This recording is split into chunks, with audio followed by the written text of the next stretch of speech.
Overthinking is like scratching a bug bite. You do it a little bit, and then before you know it, you've got a massive red streak up your arm. When we ruminate on our past experiences, whether it was a recent mistake at work or a childhood event, we find ourselves stuck in an endless loop of self-blame, regret, and fear of the future. That buzzing in your ear won't stop. It's hijacking your happiness. It's interrupting your sleep and stealing your focus. But the good news is there's a cure. It comes from the Stoics, the most resilient thinkers in history. And it doesn't take an hour of meditation or a retreat to the Himalayas to activate it. In this video, we're going to dive into a practical step-by-step process. Just like how doctors used to diagnose you with a bloodletting and a leeches back in the Dark Ages. Well, maybe not that part, but the rest of it. I'm your guide to this philosophy. I'm a recovering people pleaser who learned to prioritize myself after years of burnout. Let's start by addressing the elephant in the room. Why does this even happen? According to the Stoics, everything starts with our judgments about events, not the events themselves. As Epictetus says, it's not things that upset us, it's our opinion about those things. So why do we have these opinions? Because we have beliefs about what should happen. And when reality doesn't align with our expectations, bam, negative emotions. Here's where things get interesting. We also assign meaning to events based on our memories, our family, upbringing, our life experiences, our friends, our education, our preconceived ideas about things. In other words, we build a narrative around events to make sense of them. And this narrative can be positive or negative depending on our lens. For example, let's say someone cuts you off in traffic. The Stoics would say it's not the person cutting you off that bothers you. It's what you tell yourself about that action. Perhaps you interpret it as a deliberate attempt to harm you. Maybe you blame yourself for being an aggressive driver. Or maybe you rationalize it as just another day in the city. Each interpretation triggers a different emotional response. This is key because it means we control the narrative, and therefore we control our reaction. So let me ask you a question. What are you telling yourself about the past that's causing you distress? Before we move on to the remedy, I want you to understand how this happens. Imagine you're getting ready for a job interview. You're wearing a suit, you've researched the company, practiced interviewing skills, even had a mock interview with a friend. But as you enter the room, you accidentally knock over a glass of water. Now here's where the magic happens. You knock over the glass. That's event 1. Then you start judging that event. Oh no, I look clumsy. Event 2. That judgment creates emotion. I feel embarrassed and humiliated. Event 3. Then more judgments arise. If they think I'm clumsy, they might not hire me. Event 4. This becomes obsession. Will they still offer me the job? What if they think I'm incompetent? Event 5, and finally, fantasy. What if I just walk out now? What if I pretend I didn't see him? What if I apologize? How will I recover from this? Event 6. See how we went from a simple spill to total catastrophe in a matter of moments. Now fast forward to later that night. You're lying in bed trying to sleep, but your brain's on replay. Why did I say that? What if I fail? They must think I'm incompetent, and before you know it, you're wide awake, replaying every possible scenario in your head. Welcome to the land of overthinking, where one small event can trigger a wildfire of negative emotions and catastrophic thinking. Don't worry, we'll get to the fire extinguisher in a minute. For now, notice how each of these mental loops starts with an opinion, not the situation itself. Now picture this. What if instead of fighting the thoughts, you decided to observe them without judgment? Like watching clouds drift by, you acknowledge the thought, then let it go. No struggle, no fight. This approach, popularized by mindfulness practices, may sound counterintuitive, but it works. By accepting thoughts without judgment, you regain control. That said, sometimes we need a little more than gentle acceptance, especially when dealing with intense emotions. That's where the Stoic Thought Record comes in. It's a simple journaling prompt that interrupts overthinking, helping you shift from reactive rumination to proactive reflection. Here's how it works. Take a few deep breaths, then write down whatever thought is swirling around in your head.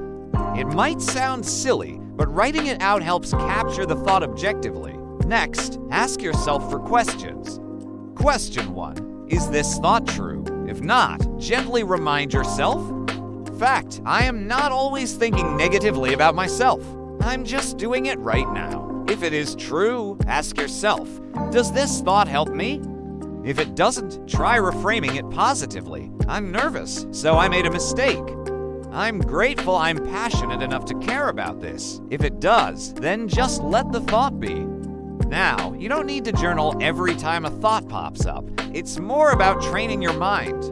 Over time, you'll find yourself asking these questions in real time. It's like having an inner dialogue with yourself. Hey, brain, is this thought true? Does it help me?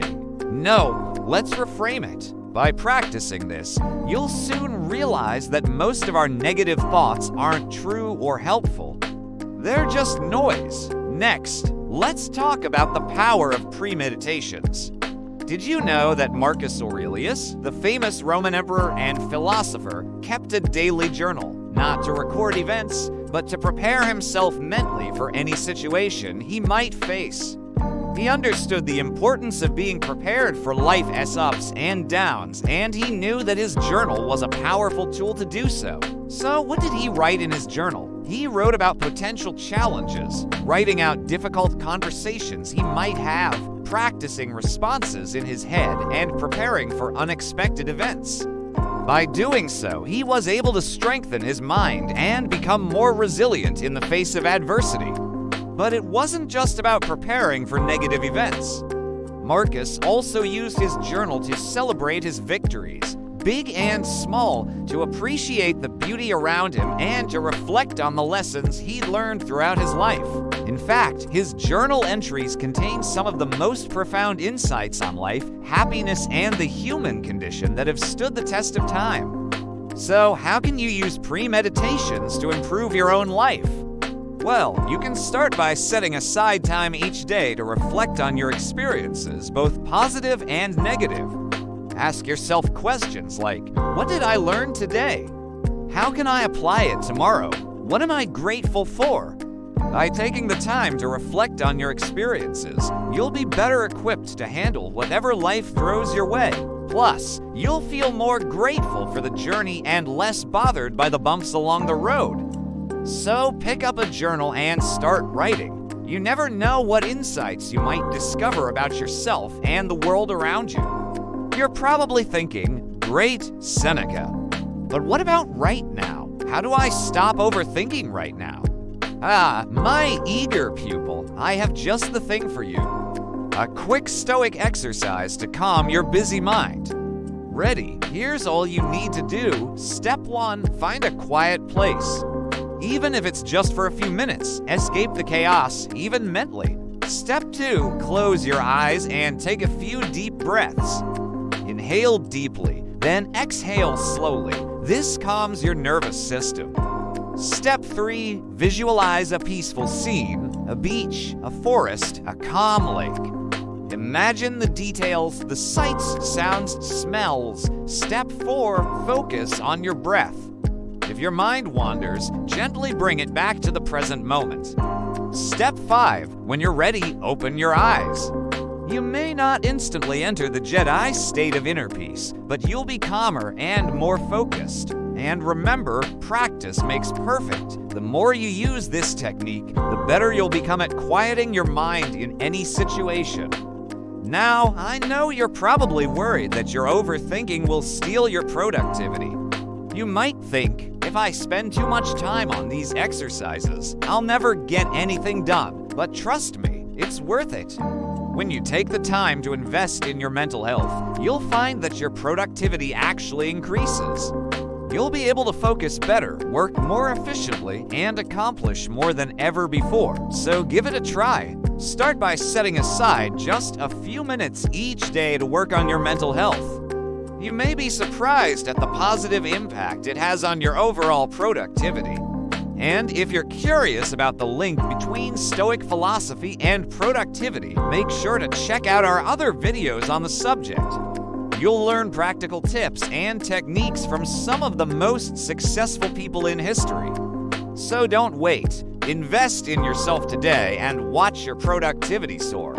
Now, I want to hear from you. What's your biggest overthinking trigger? Drop it in the comments section below and I'll respond to every single one. If you found this video helpful, hit that subscribe button and the bell icon to never miss a video.